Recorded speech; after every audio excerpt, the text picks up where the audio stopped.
estimados estudiantes, vamos a esperar unos 2 minutitos que sus compañeros se sigan integrando y continuamos con la clase. Mientras tanto, si vamos activando nuestras cámaras, no habría ningún inconveniente.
Bueno, estimados estudiantes, vamos a comenzar, por favor, que ya nos restaría solo una hora para socializar, en este caso, el módulo de psicología clínica.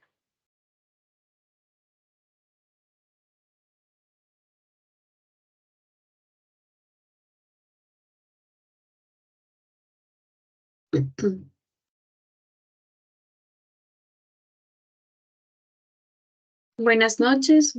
Creo que ya se están integrando las personas que estaban en la anterior reunión. Vamos a continuar. ¿Alguna pregunta, alguna inquietud antes de continuar con la clase?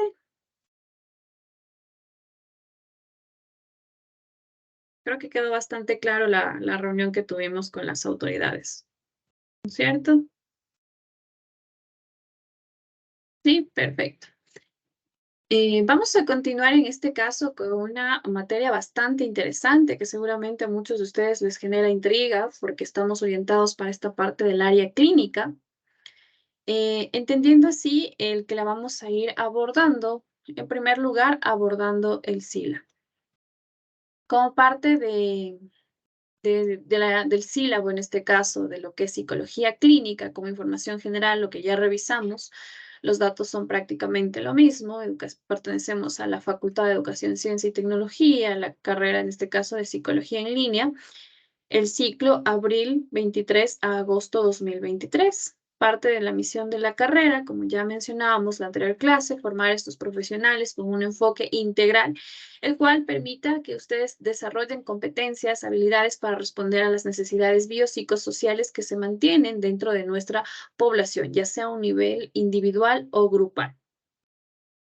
Por otra parte, la visión de la carrera nos menciona que para el 2025 esta carrera va a lograr un prestigio nacional, siendo una de las mejores carreras de psicología al norte del país. Bueno, actualmente ya vamos viendo cómo cada uno de estos aspectos se va a ir ajustando a la nueva realidad al ser ya parte de un plan de contingencia que obviamente, como se mencionó, a fin de que ustedes también tengan esta tranquilidad, que tiene el mismo reconocimiento en cuanto a ustedes como futuros profesionales. El perfil docente, que ya lo conocemos, y en cuanto a la información general de la asignatura, nos vamos a encontrar todos los días jueves, en este caso de 6 a 8 de la noche. Como prerequisito de esta materia es el que ustedes hayan aprobado Psicopatología 2, obviamente entendiendo que ustedes ya conocen o dominan esta parte de los manuales que nos ayudan a nosotros a categorizar estos trastornos mentales, lo que es el CIE-10 y el DSM-5, entendiendo aquí los trastornos emocionales, los trastornos de personalidad, los del neurodesarrollo. Cada uno de estos es importante. Si tenemos tal vez alguna duda o alguna inquietud en cuanto a esto, sí sería prudente que lo vuelvan a revisar debido a que es básico dentro de lo que es psicología clínica. Como caracterización de la asignatura, mencionamos aquí que la psicología clínica es una rama de las ciencias psicológicas que se encarga de la investigación, la evaluación, el diagnóstico, el pronóstico de las distintas alteraciones psicológicas, los trastornos mentales o cualquier otro comportamiento relevante que genere en el individuo un deterioro personal, social, laboral, familiar, causando en este caso un desequilibrio en la salud mental del ser humano. Cuando nosotros hablamos de los objetivos de la asignatura, tomamos en cuenta el demostrar principios éticos en el desarrollo de la investigación científica sobre la base de un trabajo colaborativo y responsable. En este caso, además, el estudiante será capaz de realizar una entrevista psicológica de forma organizada y estructurada a los pacientes o cliente como una técnica psicoinvestigativa, además de que va a elaborar adecuadamente la historia clínica psicológica. Finalmente, nos dice que el estudiante va a utilizar todos los recursos psicológicos para diagnosticar las distintas perturbaciones emocionales y conductuales dentro del ámbito clínico. Bueno, el perfil de egreso de la carrera ya lo analizamos, entiendo que ya lo hemos leído, entonces vamos a pasar por alto este punto, pero sí tomar en cuenta la relación de la asignatura con el perfil de egreso de la carrera, en la cual nos menciona que esta disciplina aporta con los fundamentos que requiere el profesional de la psicología en su formación, que permite trabajar con el consultante de una forma coherente y sistemática, ético y con un alto conocimiento y equilibrio emocional.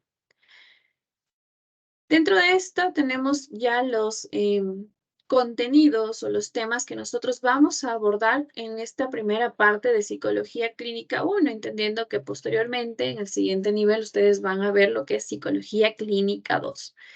Partiendo desde las generalidades de la psicología clínica que va a corresponder a lo que es nuestra unidad 1, donde nosotros vamos a abordar en este caso la socialización del sílabus y la motivación a la materia, conceptos, objetivos e importancia de la psicología clínica, campos de acción y aplicación de la psicología clínica y finalmente el perfil del psicólogo clínico. Estos 4 puntos conformarían en este caso lo que corresponde a la unidad 1. Posteriormente vamos a abordar lo que son las técnicas de evaluación psicológica. Como primer subtema hablaríamos de lo que es la observación psicológica, cómo nosotros planteamos esta técnica dentro de un abordaje psicológico, la entrevista psicológica, los exámenes de funciones básicas. ¿Ustedes en quién creen que nosotros aplicamos este examen de funciones básicas? A ver si ya nos activamos un poquito en la materia. Señorita eh, Bustamante Morillo.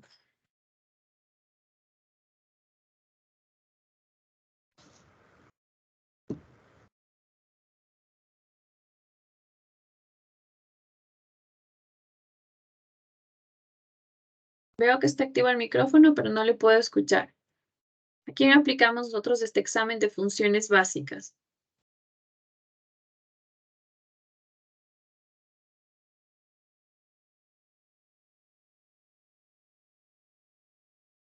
Se nos fue la señorita. Señorita Silvia Criollo.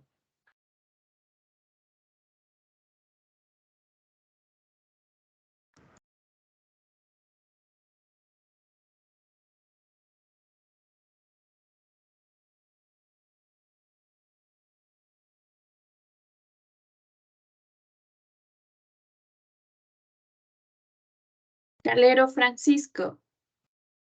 ¿Qué pasó? A ver, alguien que me diga en quién aplicamos esta parte de las funciones básicas. Entiendo que esto ya lo revisamos. Magister, eres a un grupo determinado tal vez de estudiantes. Eh, eh, Una población específica, en este caso de los niños, ¿sí? Por eso hablamos de funciones básicas. Cuando nosotros entendemos que los niños están en un rango de edad de 4 a 5, 6 años, hablamos de que vamos a evaluar su psicomotricidad, para la parte de la predominancia lateral, el ritmo, el tono como elementos de la psicomotricidad. ¿Por qué? Porque es importante para posteriormente entrar en este proceso de enseñanza-aprendizaje. Necesitamos entender si el niño reconoce su cuerpo y o se orienta de una manera adecuada en un contexto o tiene este razonamiento visoespacial. Es decir, entiende cuando es arriba, cuando es abajo, cuando es adentro, cuando es afuera. Todas estas actitudes, estas capacidades nos permiten a nosotros tener una base de cómo va a ser posteriormente este desarrollo de las funciones psicológicas del mismo. Entonces, es importante tomar en cuenta cómo las funciones básicas son importantes al nosotros poder evaluarlos en los niños. Por ello, con los niños se trabaja o les evalúan el que puedan cortar, el que puedan hacer ciertos trazos. ¿Por qué? Porque ya también empezamos a evaluar actividades básicas con su motricidad fina, pero principalmente actividades más específicas con su motricidad gruesa. Dentro de un desarrollo, entiendo que seguramente lo estudiaron. ¿Qué es primero? ¿Cómo se da nuestro desarrollo a nivel individual? ¿Cómo se da el desarrollo de los seres humanos dentro de este punto de las funciones básicas?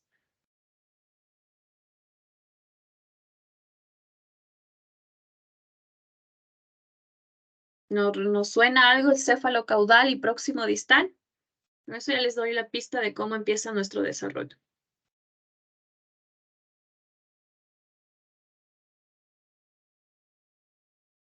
Que anatómicamente empieza desde la cabeza hacia los pies, me parece. Primero empezamos con todo lo que son las funciones cognitivas, mentales, intelectuales y demás, y después empiezan los demás desarrollos, algo así. Era de cabezas a los pies, no estoy tan seguro. Llevando la Ahí estamos orientación. bien, que es de nuestra cabeza hasta los pies, la parte céfalo-caudal. Por eso nos Ya, dice céfalo-caudal. Y próximo distal, desde la parte de nuestro tórax hacia nuestras extremidades. ya Pero está. no necesariamente la parte cognitiva, porque recuerden que la parte cognitiva sigue un desarrollo aproximadamente, nuestras últimas neuronas se desarrollan hasta las 18, 19 años. Por ello, ahí ya podemos hablar de una personalidad estructurada. Antes de los 18 años, ¿de qué hablamos? Solamente de rasgos de personalidad. Entonces, lo que nos quiere decir este desarrollo como tal y por lo cual nace esta evaluación de las funciones básicas es que nosotros qué empezamos a controlar o qué se controla primero en el niño. Si ustedes se han dado cuenta, lo que ellos empiezan a controlar, ¿qué es? Es su cuello. Empiezan a controlar su cabeza. Por eso dicen, está ya enurándose la cabecita, porque al inicio, ¿qué es? Es como gelatina. Luego viene a tratar de controlar su tronco. Luego viene a tratar de controlar sus piernitas y luego viene a tratar de controlar sus manos. Y sus manos al último, ¿por qué? Porque parte del desarrollo de su motricidad fina es ya cuando estamos en un proceso académico, en donde empieza que a hacer los trocitos, que a tratar de hacer la pinza, que a enfrascar ciertas cosas. Entonces, ese es un desarrollo como tal que tiene el ser humano y que en base a eso nosotros vamos viendo el progreso del niño.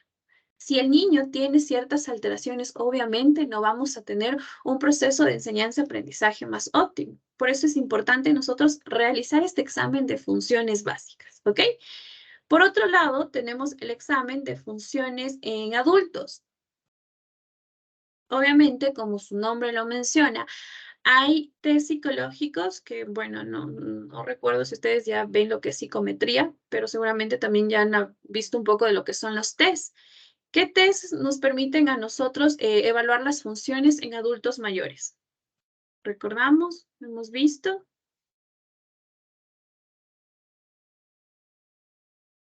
Aún no vemos, magister. Ya, perfecto. Entonces Este les dejo semestre tenemos psicometría. Ya. Entonces, bueno, ahí ustedes van a ver, vamos a ir trabajando a la par. A la par el entender que, por ejemplo, para yo poder evaluar funciones cognitivas en personas adultas, puedo utilizar un mini mental o un MOCA. Por ejemplo, dentro de esto yo ya no evalúo tanto la parte de motora ni la parte de la motricidad fina, sino ya evalúo más capacidades cognitivas. Por ejemplo, yo le digo, señor Pacheco, vamos a hacer una cuenta regresiva de 70, vamos a ir restando 3. De 3 en 3. Al 70 le vamos restando 3. Tiene 1 minuto. A ver, vamos a hacer el ejercicio. Vamos a hacer el ejercicio, a ver qué 70, tal nos va. 67, 64, 61, 58, 55, 52, 49, 46, 43, 40, 37, 34, 31, 28, 25, 21, 18, 15, 12, 9, 6, 3, 0.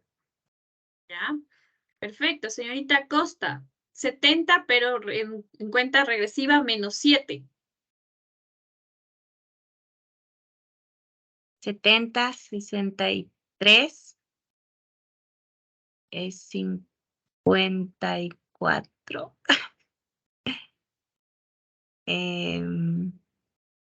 No sé.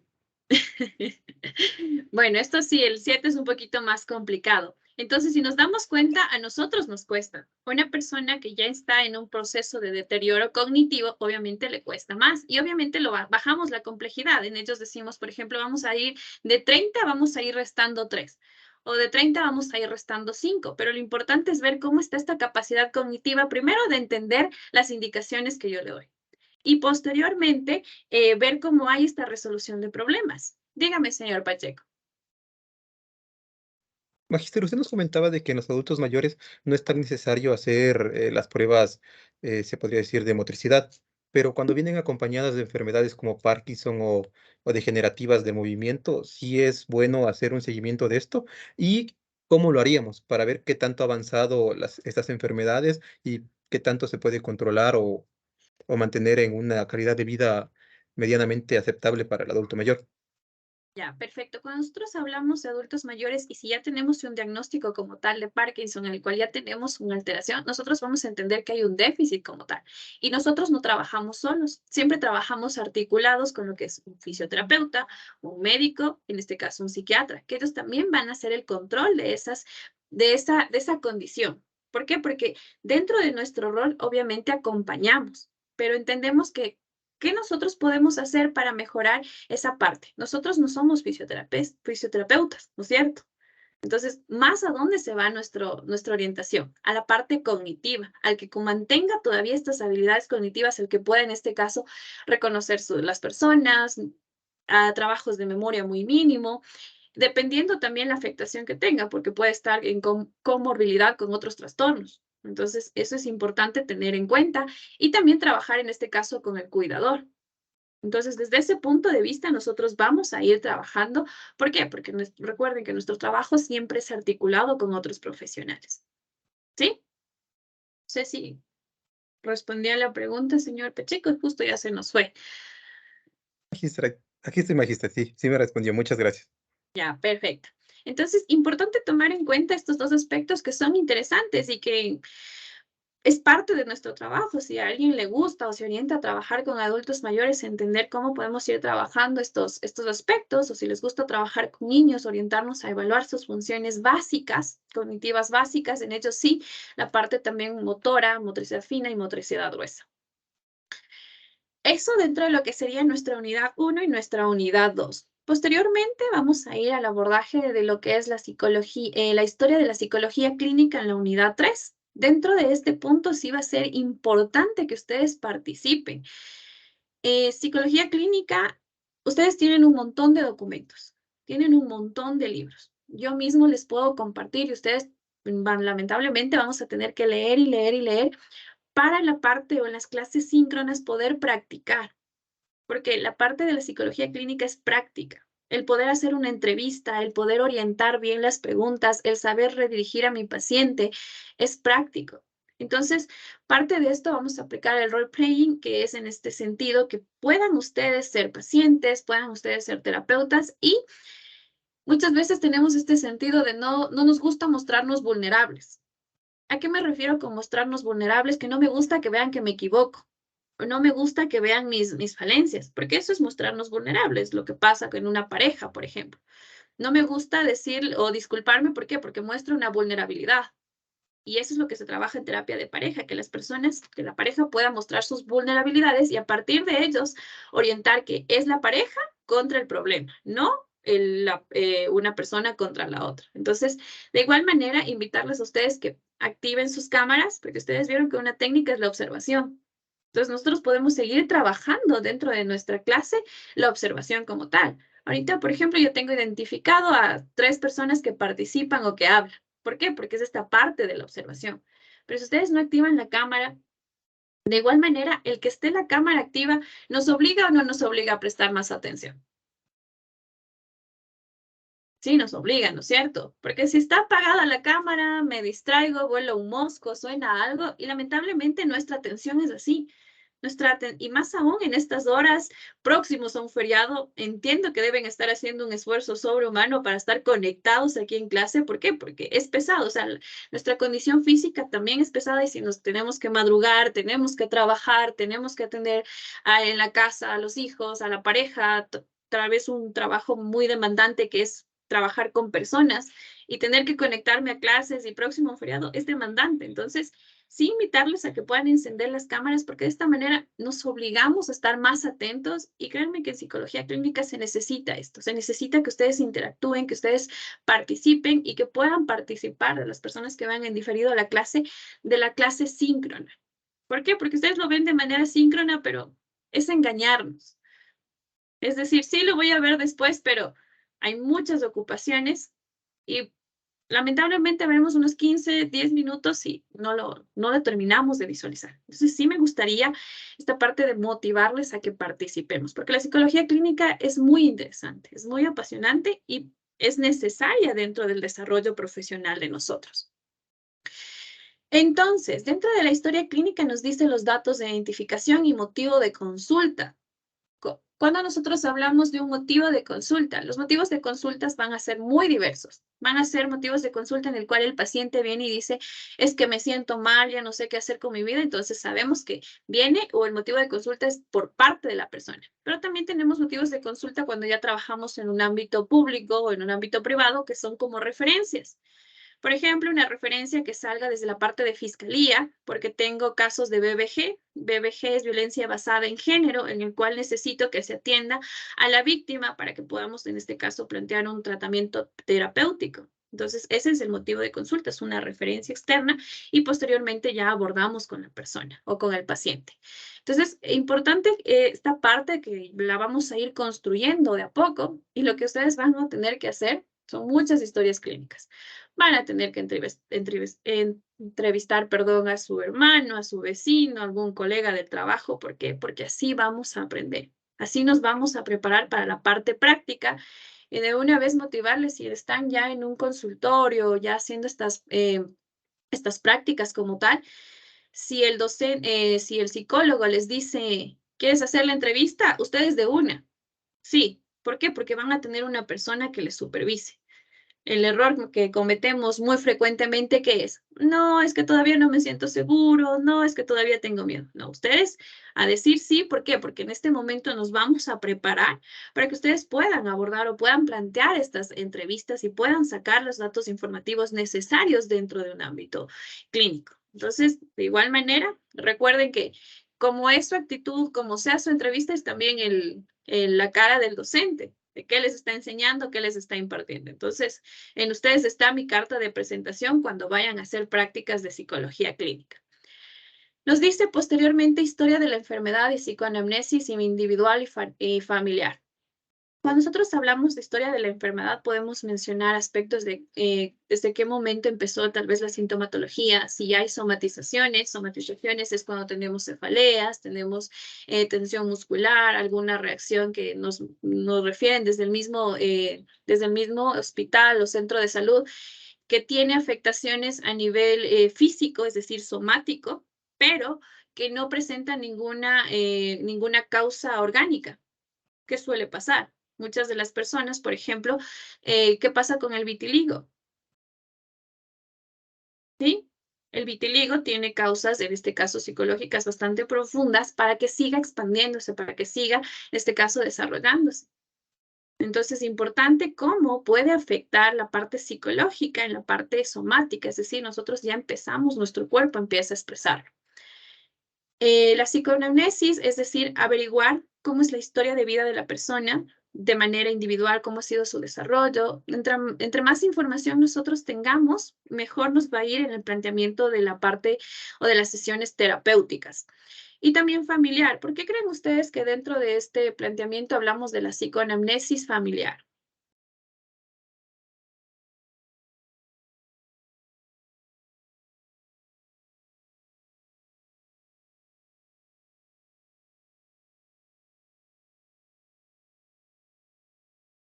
A ver, ¿por qué creen ustedes que es importante abordar la historia, en este caso familiar, de la persona? Señorita, De repente, ay, a ver, señorita Marta. Yo creo que es importante porque muchos de los problemas que se acarrean se originan en la familia. Entonces, el conocimiento de todo el entorno familiar, hasta para una posible ayuda, solución, también puede partir de ahí. Ya, muy bien, vamos a ver quién más. Señorita Costa y luego señor Pacheco. también es importante para ver si es que tiene o repite patrones generacionales. Ya, ¿desde qué corriente estaríamos hablando de repetir patrones generacionales? No, ¿cómo desde qué corriente? No le ¿Desde qué enfoque? entiendo. Por ejemplo, desde alguna enfermedad como depresión o algo, o algún patrón, digamos, de violencia, tal vez. Ya, cuando hablamos de patrones generacionales, ¿desde qué corriente psicológica más nos plantea este término como tal? Psicoanálisis. Exactamente. ¿Les gusta mucho el psicoanálisis en este salón? Bueno, ya vamos a ver si esa perspectiva cambia a lo largo de estas clases, porque es importante tomar en cuenta otro tipo de corrientes. Ya vamos a ver un poquito. Señor Pacheco. Magíster, en este sentido usted nos habla del componente genético que puede, en cierta manera, afectar o acelerar o predisponer a la persona de tener algún tipo de enfermedad, como en este caso las amnesias, pero también, en este caso, también puede afectar mucho el aspecto ambiental, porque comparten con la familia aspecto genético y aspecto ambiental. Por eso muchas veces se dan las mismas enfermedades en las mismas líneas familiares, porque tienen el mismo tipo de alimentación, el mismo tipo de estrés ambiental, el mismo tipo de trabajo, todo, que a veces termina apareciendo un factor hereditario, que terminó siendo un factor ambiental por no haber cortado estos patrones, se podría hacer de mala conducta, mala alimentación y de todo. Por eso es que, como decía la compañera, en muchas familias se ven patrones depresivos generacionales, porque comparten el mismo ambiente de, se podría decir, insultos, minimización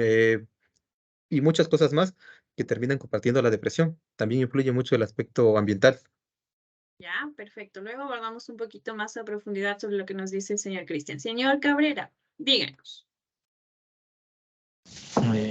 Tal vez no existe un tipo de Apgar familiar, o sea, conocer tal vez desde los antecedentes y, como dijo el compañero, ambiente, enfermedades, relaciones, enfermedades entre familia, todo para relacionar a ver qué podemos, toda información que se requiere obtener sería bueno.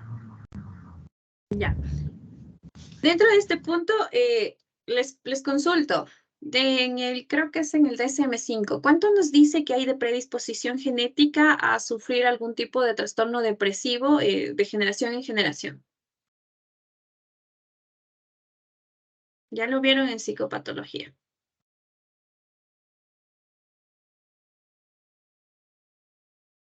Entiendo que abordamos lo que son trastornos psicológicos, entonces debieron abordarlo. Y ahí en el manual nos menciona cierto porcentaje, obviamente probabilístico, no es una verdad absoluta, pero nos menciona un porcentaje.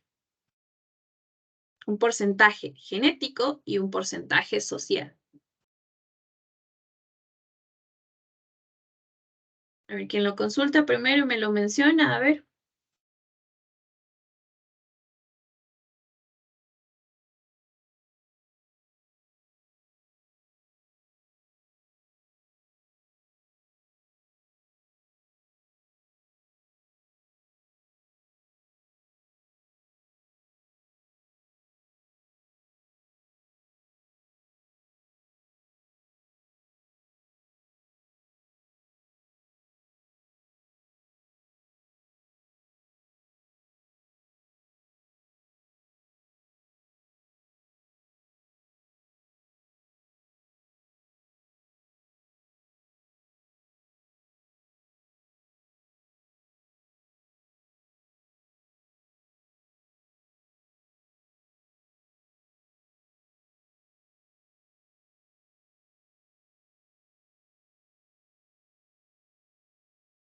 Está más claro en el DSM-5 para darles una pista.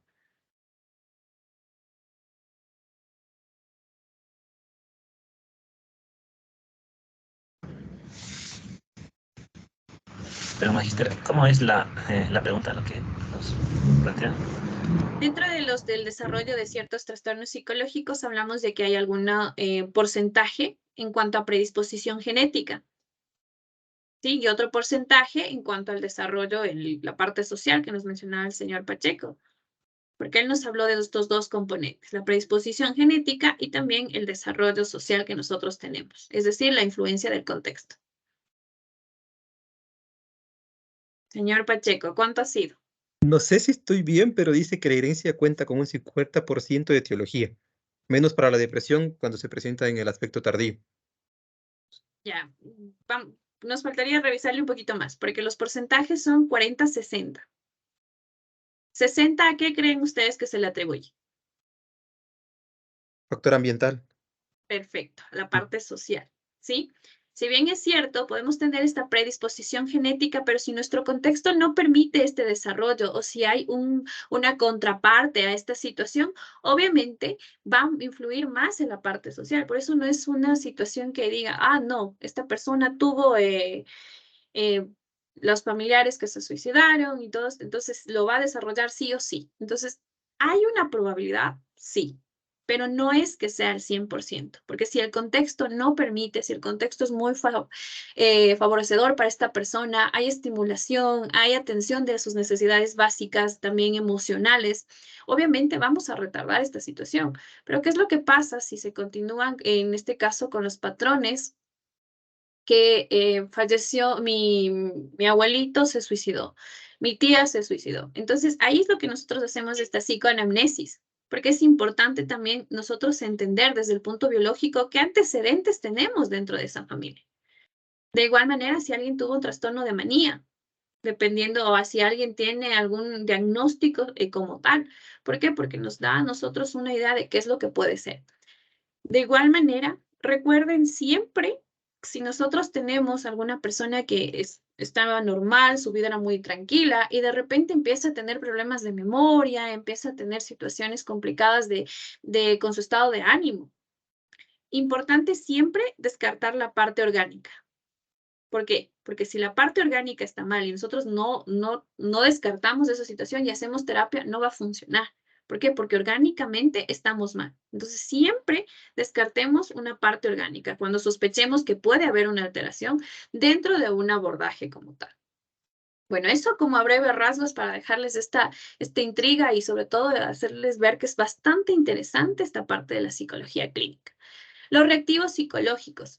Dentro de este punto, como les mencionaba, los test que nosotros podemos utilizar, hay un sinnúmero de test. Obviamente recuerden siempre ver test que ya van a abordarlo un poco más en psicometría, que tengan confiabilidad, viabilidad y fiabilidad. Aspectos importantes para nosotros poder aplicar estos tests. Los tests no es un 100% una verdad. ¿Por qué? Porque un test nos sirve como soporte para futuras sospechas que nosotros tenemos. Pero no es que, en base a este test me dice esto, entonces la persona tiene eso. No. Ustedes tienen que realizar una entrevista, una observación, una indagación con familiares. Muchas veces un diagnóstico no se lo obtiene en una primera sesión. Y esta primera sesión no puede ser en muchos casos 1 hora. A veces que se va 1 hora y media, 2 horas. ¿Por qué? Porque hay situaciones bastante complejas en las cuales tenemos, en este caso, la habilidad emocional, hay que hacer contención emocional y tratar de seguir direccionando a la persona para obtener información. Entonces, los reactivos psicológicos sí nos ayudan, sobre todo en la parte jurídica y forense, que son un sustento para nosotros poder deliberar qué es lo que pasa con ciertas personas, de la víctima, el victimario, y presentarlo ante un juez, como breves rasgos de los reactivos psicológicos. Diagnóstico presuntivo y diagnóstico diferencial. Al momento de nosotros estudiar psicopatología, seguramente hablamos de estos tipos de diagnóstico, el presuntivo, el diferencial y el definitivo. ¿Por qué nosotros tenemos estos distintos diagnósticos? ¿Por qué? Porque el presuntivo es la primera impresión que yo tengo, pero siempre necesitamos también hacer un diferencial, es decir, parece que este trastorno, o podría ser porque me encasilla más en estos criterios diagnósticos. Pero todavía me falta, entonces, ¿en cuál yo puedo en este caso contrastar? Es como hacer un análisis entre dos posibles para obtener un diagnóstico definitivo. Obviamente, un diagnóstico definitivo dependiendo la corriente que ustedes manejen. ¿Qué corriente psicológica no le gusta esta parte de planteamientos de etiquetas o diagnósticos como tal?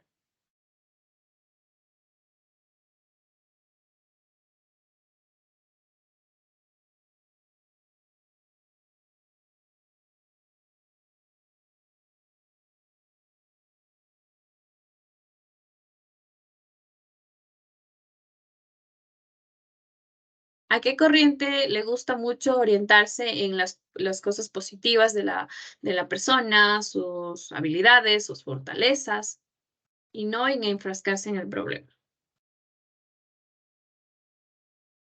¿Al humanismo? Humanismo. Exactamente, al humanismo, ¿no es cierto? Las corrientes o las personas que manejan tienen este enfoque humanista refieren que no es necesario tener una etiqueta. ¿Por qué? Porque a la persona le condicionamos a decir, tú tienes un trastorno depresivo. Entonces, el mismo hecho de tener esta etiqueta me condiciona, es que yo sufro este trastorno. Entonces, esa es la corriente que ellos manejan. Entonces, nos dice que no, que yo no me quiero centrar en ese trastorno, sino en en las actitudes o en las habilidades o en las potencialidades que la persona tiene y en base a eso irlos trabajando como tal. Obviamente desde un punto de vista de la parte humanista. Y ahí sí depende de cómo nosotros nos orientamos, cuál nos parece mejor, cuál desde nuestro punto de vista tiene mayor impacto y sobre todo cuál de ellas genera un bienestar emocional o salud mental en la persona. Esto dentro de lo que sería nuestra unidad 3, la historia clínica psicológica. Y finalmente vamos a hablar de un informe psicológico abordando 2 puntos, los certificados psicológicos y los informes psicológicos. Los certificados psicológicos, ¿en qué ámbitos los utilizamos?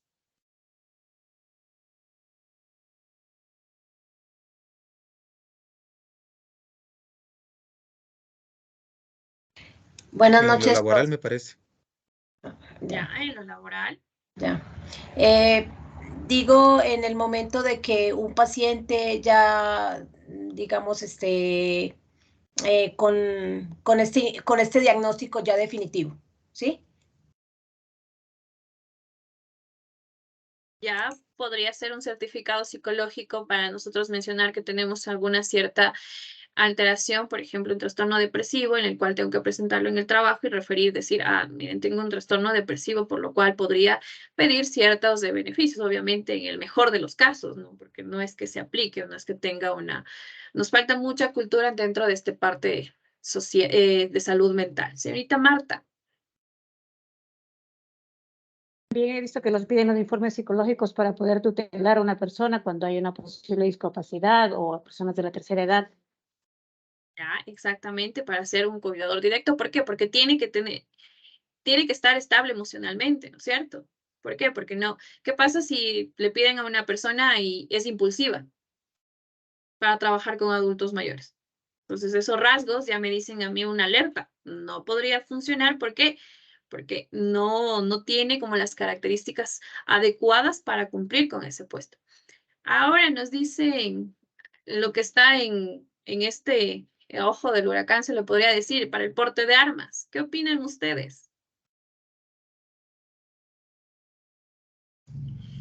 Todos deberían tener un informe. Un informe, todos. No hay psicólogos ni para atender las problemáticas psicosociales que tiene nuestra población y quieren que en este caso hagan informes por un porte de un arma. Es que Señor. incluso, Ujú. perdón, es que incluso teniendo informes psicológicos, el gran ejemplo, Estados Unidos, tienen libre portación de armas y siempre hay sucesos en el que personas ya con un estado clínico diagnosticado pueden conseguirlo libremente. O sea, es imposible que un informe psicológico frene el uso de cualquier tipo de sustancia, objeto, lo que sea, a una persona que se encuentra en un estado psicológico, se puede decir, grave.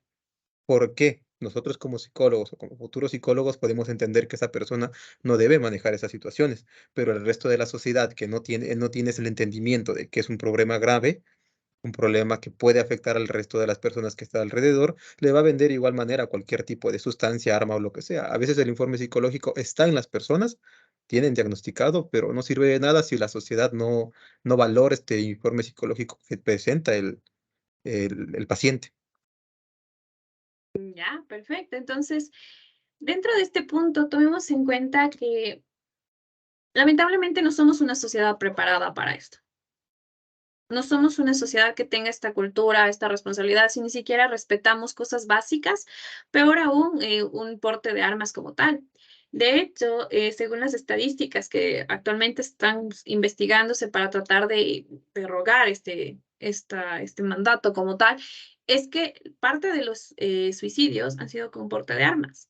Parte de los homicidios, femicidios, ha sido con porte de armas. Entonces, ¿qué tan riesgoso es que esta parte sea legal y que se lo tenga en casa? Recordemos que una persona cuando está en consumo de sustancias psicotrópicas, ¿qué es lo que pasa? Se inhibe lo que es la corteza cognitiva y empieza más la parte primitiva. Y por lo general solemos estar muy impulsivos. Por eso viene que las personas, hay muchas que se vuelven más impulsivas o otras que se vuelven más depresivas. Entonces, importante desde ese punto de vista, ¿cómo no se puede controlar esta situación?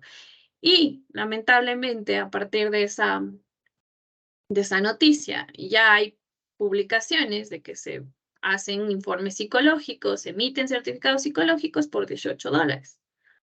Entonces, la viveza criolla también es parte de nuestro contexto, de nuestra sociedad, ¿no es cierto? Señorita Marta.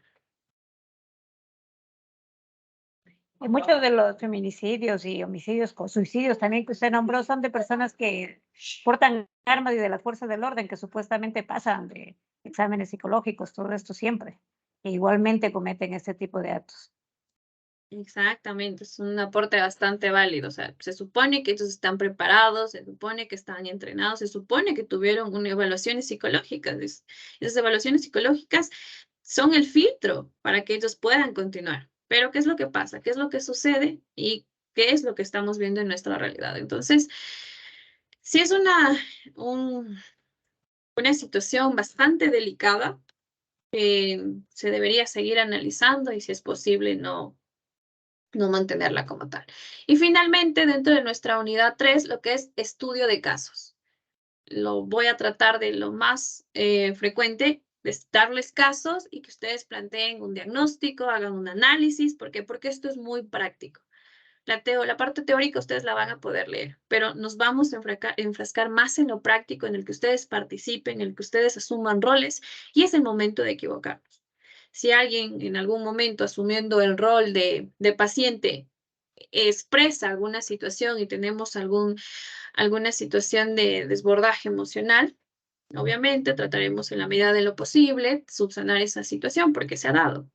Hay situaciones en las cuales asumimos un role-playing y tenemos situaciones tal vez dentro de nuestra realidad en el tiempo o tratamos de expresarlos en ese momento.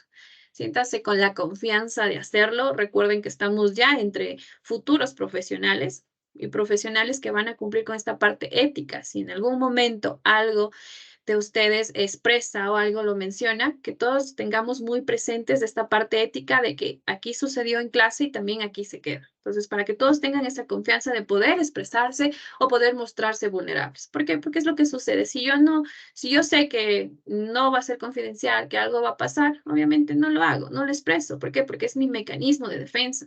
Poner esa barrera para no mostrarme como tal. Entonces, sí, un poquito sensibilicemos esa situación de tenerlo bastante claro para que esta parte o esta cátedra funcione y ustedes lo más importante puedan aprender y fortalecer, porque seguramente ya tienen estas habilidades, pero puedan fortalecerlas y de esta manera poder aplicar en un ámbito ya profesional. Para la evaluación del estudiante por resultados de aprendizaje, nos dice que es definir la psicología clínica, conoce los objetivos y la importancia, conoce las técnicas de evaluación psicológica, elabora y aplica adecuadamente la historia clínica psicológica, diagnostica trastornos psicológicos, elabora adecuadamente informes psicológicos.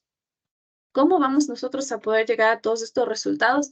A través de tareas, de que ustedes lo apliquen, de que ustedes lo hagan, porque es la manera en la cual nosotros vamos a aprender. Bueno, las ponderaciones en cuanto a las calificaciones, ustedes ya las conocen. Supletorio, el 100% para la tercera parcial, clase virtual síncrona, en este caso no tiene un valor, pero sí, nuevamente, desearía que ustedes puedan participar para que puedan desarrollar estas habilidades.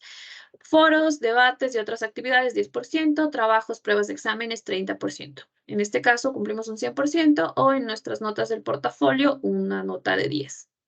Aquí tenemos algunos documentos que pueden ustedes revisar y posteriormente yo les voy a compartir otros documentos que son bastante buenos, bastante actualizados, que son como estrategias, metodologías, planteamientos para aplicar lo que es la psicología clínica. Eso sería el sílabo como tal. ¿Alguna duda, alguna inquietud, alguna pregunta, algo que les gustaría abordar dentro de esta temática?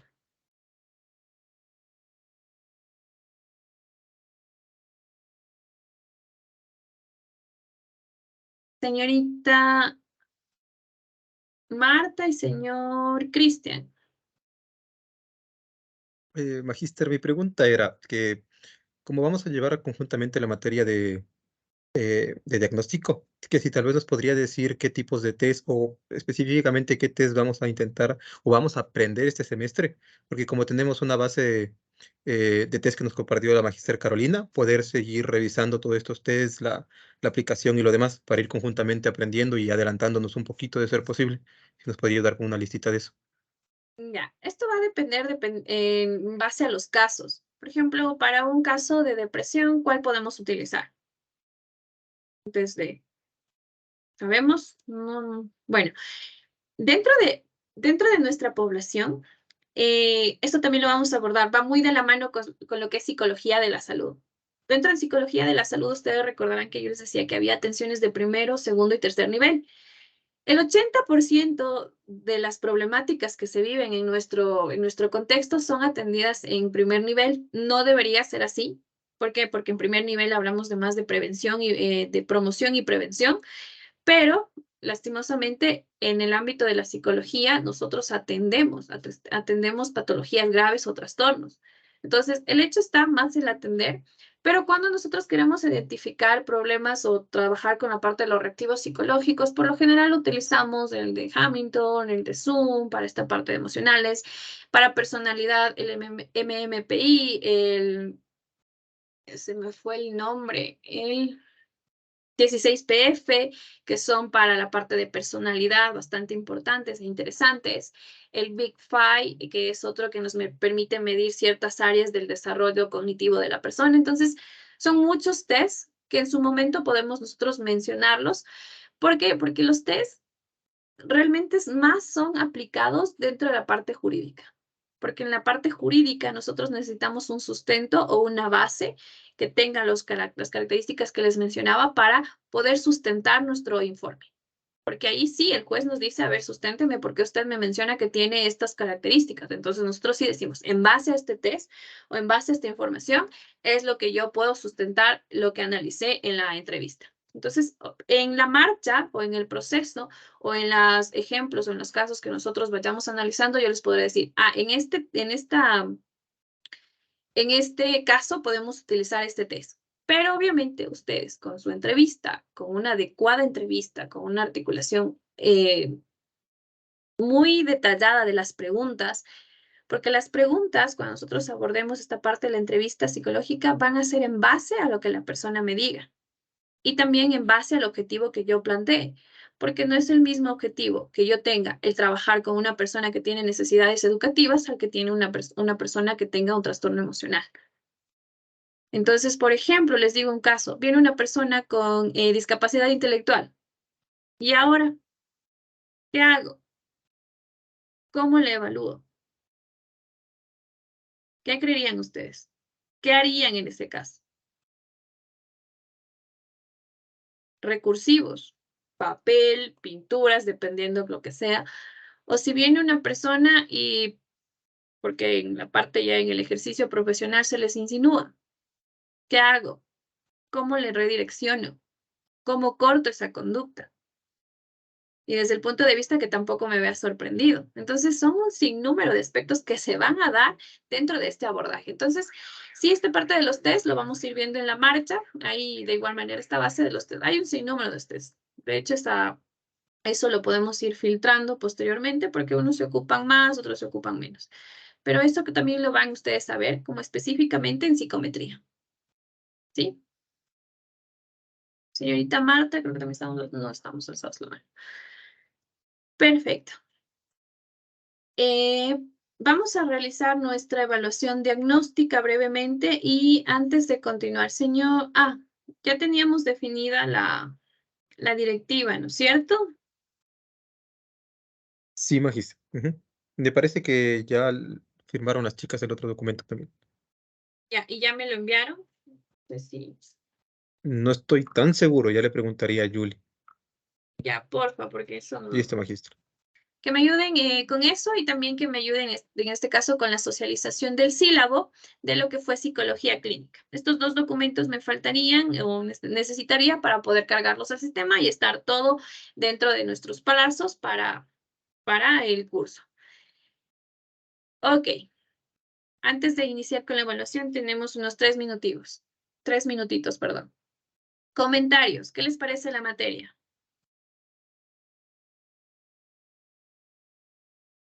Interesante, pero un poco difícil, creo.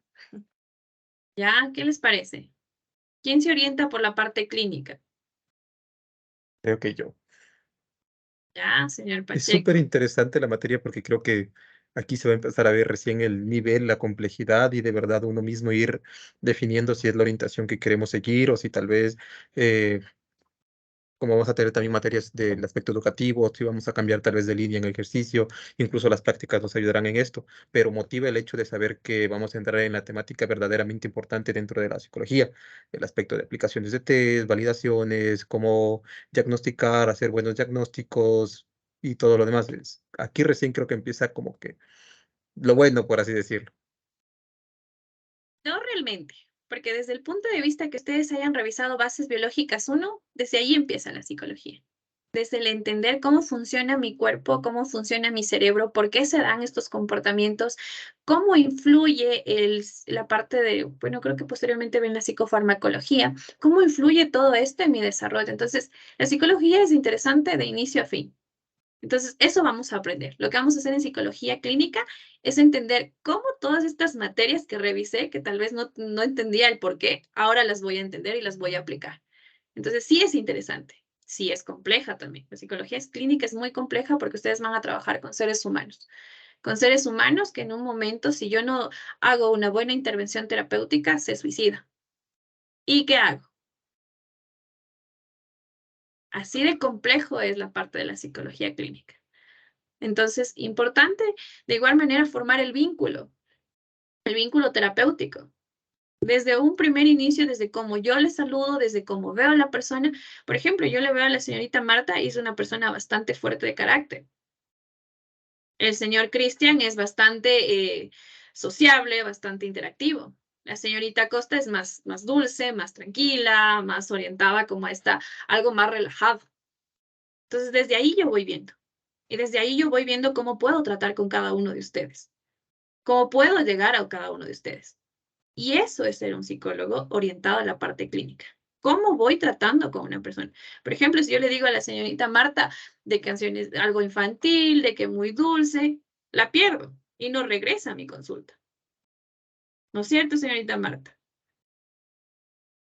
Sí, me dice, no, eso es psicóloga infantil, me va a decir. Es verdad. Ya, entonces en cambio a mí sí, eso me funcionaría con la señorita Costa, que ya les voy conociendo y eso imagínense que es creo que nuestra segunda clase. Entonces, ¿cómo yo puedo conocerles? ¿Por qué? Porque ustedes encienden las cámaras, porque ustedes participan. Y eso es algo que nosotros tenemos que desarrollar, este ojo clínico para decir, ya entiendo por dónde va la personalidad de esta persona. Y desde este punto de vista, ser bastante flexibles. Un psicólogo tiene que ser súper flexible y adaptarse a cualquier contexto. Obviamente, entendiendo también nuestros límites, porque yo entiendo que no puedo trabajar con todos. Por ejemplo, para mí, personalmente, es muy difícil trabajar con adultos mayores. Yo prefiero, en este caso, remitir esos casos. ¿Por qué? Porque primero conozco que tengo una afectación emocional en ese campo y también que me genera una barrera a trabajar, porque siento que no avanzo, porque trabajar con adultos mayores es muy complicado y es muy desgastante. Ellos vemos un deterioro cognitivo que está próximo a lo que es la realidad, una muerte. Entonces genera un impacto bastante, que podría decir, impactante a nivel emocional. Entonces, desde ese punto también conocer nuestros límites. Señorita Marta, díganos. No, es que justo ahora que nombró eso me hizo acordar que hace más de un año yo voy a terapia por la ansiedad y mi ¿Ya? psicólogo me dijo, necesitas actividad física y justo me recomendó, me dijo de eso, y a ti no te va a funcionar ejercicio físico o peor aún bailoterapia. Me dijo, busca una de artes marciales, algo que vaya contigo. Entonces sí, me mandó a hacer ese tipo de deporte fuerte y pesado. Exactamente. ¿Por qué? Porque mi personalidad se orienta a eso. No le veo a la señorita Marta haciendo bailoterapia. O le vemos los compañeros que ya le conocen seis semestres. No, no es cierto. Entonces, desde ese punto, nosotros ya tenemos que analizar a la persona. Y eso es lo que a mí me gustaría que ustedes desarrollen, para que sean profesionales que puedan entender sus límites y también saber que cuando ya somos buenos para trabajar con cierta población, poder entender desde un primer inicio, desde cómo ingresa a nuestro consultorio, cómo abre la puerta, cómo se para, cómo se sienta, porque eso ya nos dice, ya nos habla el lenguaje corporal. La observación es muy importante dentro de nuestro proceso académico. Ahora yo les pregunto, una persona o un profesional que hay con discapacidad visual siendo psicólogo, ¿tiene limitantes o no tiene limitantes? ¿Quiénes dicen sí? ¿Quiénes dicen no? En cierto aspecto, podrías decirse que sí, dependiendo mucho del paciente, porque hay pacientes que expresan mucho con expresión corporal, movimiento del cuerpo, postura, mirada y todo lo demás. Pero si es que tiene pacientes que son mucho más expresivos en el aspecto verbal, no va a tener una limitación porque va a poder entender tranquilamente los cambios de tono, las frases que utiliza, cuando intenta maquillar algún tipo de palabra, utilizando algún sinónimo y todo lo demás. Vas a ver cuando miente y todo lo demás en el tono de voz. Creo que todo dependerá del tipo de paciente con el que se encuentre. Ya, perfecto. ¿Alguien más? En este sentido, las personas que tengan algún tipo de discapacidad física se Mira, van a sentir. Siga, señor Pablo, cuéntenos. Perdón por cortar. sí, bueno, solo quería decir que también se puede ver la seguridad con de lo que se presenta y cómo conversa. Entonces, hay veces como se confunden entre ellos o están seguros, es fácil observar de inmediato. Entonces, sea una persona que tiene tal vez alguna capacidad limitada o no, entonces siempre demuestran alguna como bien patología o personalidad. Se puede observar, bueno, para una persona que es observador inmediatamente, así como usted dice, nos puede ver en algunas partes o rasgos cómo estamos. También, o sea, ya presencialmente ya se puede observar y podemos deducir algún tema en especial de la persona. Ya, perfecto. Señorita Costa, con este es nuestro último aporte. Digan. En el caso, por ejemplo, de la discapacidad visual, creo y opino lo mismo que Cristian, depende del paciente, pero en realidad también se agudizan otros sentidos, entonces, pues el psicólogo se va a dar cuenta igual si miente o no miente. Lo que también quería compartir es que, por ejemplo, yo recibí terapia familiar. Tengo 2 niños y recibimos terapia familiar. En este caso, mi psicóloga tenía discapacidad auditiva, no mucho, ¿no? Pero sí era un poco evidente. Pero en realidad también depende de la clase de profesional que se haya formado, porque a pesar de que teníamos, digamos, estas pausas por el hecho mismo de que tenía esa discapacidad, supo dar una buena terapia y pues obviamente ayudó tanto a mis hijos como a mí. Entonces pienso que también depende tanto de un lado como del otro lado. Ya, gracias, señorita Costa. Dentro de este punto, para un poquito terminar con esta parte, porque se nos acabó volando hasta ahora, eh, desde, desde el punto de vista, desde ser ecuatorianos, desde este contexto, hay mucha resistencia de ciertas personas a ser tratados por una psicóloga que tenga discapacidad visual. ¿Por qué? Porque también hay estos tabús, esto no me va a funcionar o cómo puede ver lo que estoy haciendo. Entonces, no se sienten cómodos y de hecho por ello no acuden. Pero hay otras personas que tienen ciertas, de igual manera, discapacidad física, que se sienten mucho más cómodos con estas personas, porque sienten que pueden entenderle, porque pueden ver este nivel empático y también verle como un modelo desde el punto de vista de lo que nos plantea Bandura, cómo aprendemos por el modelamiento. Entonces, estas personas nos mencionan que sí, que se sienten más empáticas con una persona que les pueda, en este caso, tratar desde su punto de vista o desde su condición y entender también la condición de la otra persona. Entonces, es bastante relativo, pero sí se necesitaría un poco la parte de observar y sí sería una barrera. una barrera, pero esto no define el que pueda trabajar con otro tipo de población, con personas con discapacidad visual mismo. Empoderar esta situación, trabajar esta situación. Entonces, desde ese punto de vista, sí podemos verlo como una barrera, pero no como un limitante que me diga no lo puedes ejercer. Pero sí tenemos que orientar nuestra población y también entender y ser resilientes con esta parte de que vamos a tener un rechazo como tal. Un rechazo de ciertos pacientes que no se van a sentir a gusto con este tratamiento o con esta profesional. Entonces, y eso nos va a pasar a todos. Va a haber pacientes que van a decir, uy, no me gusta ni cómo se viste ese psicólogo, no me gusta cómo tiene el cabello ese psicólogo, o ve, el psicólogo tiene tatuajes y quieres que él me trate. Entonces, desde ahí, o sea, la gente analiza todo y siempre va a generar prejuicios. Y va a decir, no, yo no quiero trabajar con ese psicólogo. Ah, no, ese psicólogo sí se viste bonito, ese sí quiero. Por eso también las personas van a terapia. Y desde ahí juzgan al profesional como tal. Entonces, siempre es un juzgamiento por las personas. Entonces, desde ese punto de vista, siempre vamos a encontrar barreras, ¿ok? Bueno, eso como preámbulo. Espero que sí haya funcionado esta primera clase de motivación a la materia. Espero que estén motivados y la próxima clase vea más cámaras encendidas y más predisposición a participar de los demás compañeros. Para finalizar, les voy a enviar en este momento un enlace para que ustedes puedan realizar su evaluación diagnóstica de igual manera en Forms. Igual, 5 preguntas básicas. Las van por favor a realizar en este momento. Y eso sería todo. ¿Tienen alguna inquietud, alguna pregunta, algún comentario antes de despedirnos? Buenas noches, profe. Agradecerle por interactuar nuevamente con nosotros y darle la bienvenida también. Espero pues que para todos sea de gran provecho porque veo que maneja muy bien la materia y aprender bastante, aprender bastante. Gracias, profe. Gracias a ustedes. El ámbito académico se desarrolla bilateralmente, estudiantes-docentes. Si no tengo un grupo que pueda participar, que pueda formar, no se puede llegar a nada. Como les decía en el otro paralelo, a mí me gustaría, o de igual manera les dejo ese bichito para poder plantear una propuesta y ver si se nos acepta, que podamos realizar un encuentro presencial y ahí poder practicar esta parte de las entrevistas, esta parte de la postura, porque sí considero que es importante tener estos acercamientos. No es obviamente una idea, no obligatorio, no calificado, pero sí para poder potencializar esas habilidades, porque sí sería interesante. Y obviamente dentro de las capacidades de cada uno de ustedes, porque entiendo que esta situación económica también es un limitante y por eso estudiamos virtualmente. El tiempo también es un limitante y por ello también lo hace.